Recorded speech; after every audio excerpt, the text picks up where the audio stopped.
5 ওয়াক্তের নামাজ পড়লে, হজ আদায় করলে, জাকাত দিলে বা রোজা রাখলেই আপনি দিনদার হয়ে যান না।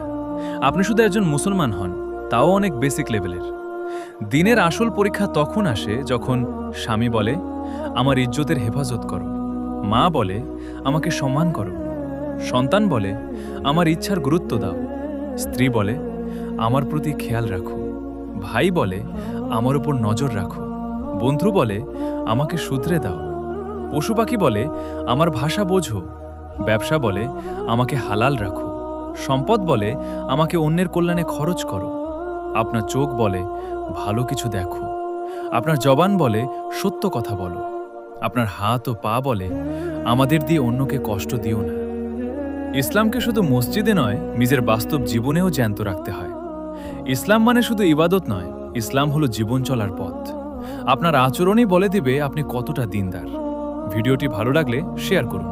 আর হ্যাঁ, ফলো মিমস কিচেন।